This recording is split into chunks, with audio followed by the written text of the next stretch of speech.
Hello friends, income tax की cases की series में आज जो केस हम डिस्कस करेंगे वो इस चीज़ को लेकर के है कि क्या असेसिंग ऑफिसर एक बार ये ओपिनियन बनाने के बाद कि जो असेसी की ट्रांजैक्शंस बोगस हैं, क्या असेसी की बुक्स ऑफ अकाउंट्स को रिजेक्ट किए बिना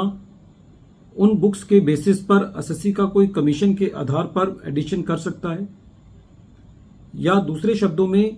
क्या असेसिंग ऑफिसर एक बार ये ओपिनियन लेने के बाद कि असेसी की ट्रांजैक्शंस जेन्युइन नहीं है, उन्हीं बुक्स के बेसिस पर बिना उनको रिजेक्ट किए बिना असेसी का एडिशन कर सकता है। यही इशू प्रेजेंट केस में दिल्ली आईटीआईटी की सी बेंच ने अपने एक केस के Spun India limited versus deputy commissioner of income tax के केस में डिसाइड किया। ये case 135 ITR tribunal page number 545 पर रिपोर्ट हुआ और इस केस का जजमेंट 3 जनवरी 2025 को आया। प्रेजेंट केस असेसमेंट ईयर 18-19 से लेकर के असेसमेंट ईयर 21-22 तक है। प्रेजेंट केस के फैक्ट्स इस तरीके से हैं। प्रेजेंट केस में असेसी के यहाँ कुछ सर्वे हुआ और उसके बाद उसको सर्च में कन्वर्ट किया गया। असेसी की जो बिजनेस प्रीमाइसेस था उनमें सर्वे हुआ और जो असेसी की रेजिडेंशियल प्रीमाइसेस थी उनके ऊपर सर्च हुई। उसके बाद असेसी को अपनी रिटर्न फाइल करने के लिए सेक्शन 153A के अंदर नोटिस भेजा गया। असेसी ने उस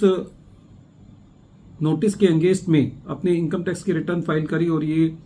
जो रिटर्न इनकम असेसी ने पहले अपनी सेक्शन 139 की रिटर्न में शो की थी, वही रिटर्न असेसी ने सेक्शन 153A की रिटर्न में शो करी। जब असेसमेंट प्रोसीडिंग्स चल रही थी तो असेसिंग ऑफिसर का ये मानना था और असेसिंग ऑफिसर ने ये ओपिनियन अपना बनाया कि जो असेसी है उसने काफ़ी सारी जो बोगस एंट्रीज हैं वो बुक की हैं अपनी बुक्स को इन्फ्लेट करने के लिए, और इस आधार पर असेसिंग ऑफिसर ने असेसी की बुक्स को बिना रिजेक्ट किए बिना असेसी का ग्रॉस प्रॉफिट का जो एडिशन था वो 28% से लेकर के 31% तक लेते हुए उसका एडिशन किया। एक तरफ असेसिंग ऑफिसर का ये कहना था कि असेसी की ट्रांजैक्शंस बोगस हैं और फिर उन्हीं ट्रांजैक्शंस के आधार पर असेसिंग ऑफिसर ने असेसी का 28% का एडिशन किया। जब मैटर सीआईटी अपील के पास था तो सीआईटी अपील ने असेसी की जो अपील थी उसको मेरिट्स पर और लीगल ग्राउंड्स दोनों पर रिजेक्ट किया, सारे ग्राउंड्स को रिजेक्ट किया। और जब ये मैटर ट्रिब्यूनल के पास गया तो सबसे पहले ट्रिब्यूनल का ये कहना था कि प्रेजेंट केस में असेसिंग ऑफिसर ने ये प्रेज्यूम किया है कि असेसी ने कुछ कमीशन रिसीव किया है और पे किया है, और ये एग्जम्पशन असेसिंग ऑफिसर ने असेसी की बुक्स ऑफ अकाउंट्स को बिना रिजेक्ट किए हुए कंजम्पशन बनाई है। ट्रिब्यूनल का ये कहना था कि प्रेजेंट केस के अंदर असेसिंग ऑफिसर की ये जिम्मेवारी थी कि जब एक बार उसने असेसी की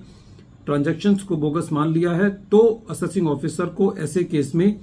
असेसी की बुक्स ऑफ अकाउंट्स को रिजेक्ट करके ट्रू प्रॉफिट डिटरमिन करने की कोशिश करनी चाहिए थी। प्रेजेंट केस में ट्रिब्यूनल का ये कहना था कि एक तरफ तो असेसिंग ऑफिसर ने ये कहा कि असेसी की ट्रांजैक्शंस बोगस हैं और उसी टोन के अंदर असेसिंग ऑफिसर ने असेसी का कमीशन के आधार पर एडिशन कर दिया। ट्रिब्यूनल का ये कहना था कि असेसिंग ऑफिसर ने एक एप्रोप्रिएट और रेप्रोब्रेट की जो पॉलिसी है वो अपनाई है जो कि जस्टिफाइड नहीं है। ये पॉलिसी सिंपल वर्ड्स में इसको ये कहा जा सकता है कि एट द सेम टाइम ये कहना कि असेसिंग ऑफिसर जिस चीज को अप्रूव कर रहा है और साथ ही साथ ये उसको डिसअप्रूव भी कर रहा है, या और दूसरे शब्दों में कि assessing officer blow hot and cold की पॉलिसी अडॉप्ट नहीं कर सकता। या तो वो किसी डॉक्यूमेंट को ठीक माने या किसी डॉक्यूमेंट को ठीक ना माने। ऐसा नहीं हो सकता कि असेसिंग ऑफिसर जो बुक्स ऑफ अकाउंट्स हैं उनको अपने फायदे के लिए तो एक्सेप्ट कर ले और बाकी मुद्दों पर जो है बुक्स ऑफ अकाउंट्स को ना माने। या तो बुक्स ऑफ अकाउंट्स को एडमिट करना पड़ेगा कि वो बुक्स ऑफ अकाउंट्स ठीक हैं, या ये कहना होगा कि वो बुक्स ऑफ अकाउंट्स रिजेक्ट हैं, लेकिन खाली बुक्स ऑफ अकाउंट से वो फिगर्स लेकर के जो असेसिंग ऑफिसर को सूट करती हैं उसका एडिशन नहीं किया जा सकता। तो प्रेजेंट केस में जो भी एडिशन असेसिंग ऑफिसर ने असेसी की बुक्स ऑफ अकाउंट्स को रिजेक्ट किए बिना किया कमीशन इनकम का बोगस ट्रांजैक्शंस को लेते हुए, वो जस्टिफाइड नहीं है। वीडियो के अंत में एक बार फिर मैं केस का नाम रिपीट कर रहा हूं। केस का नाम है K Spun India limited versus deputy commissioner of income tax, और ये case 135 ITR tribunal page number 545 पर रिपोर्ट हुआ और इस केस का जजमेंट 3 जनवरी 2025 को आया। Thank you friends.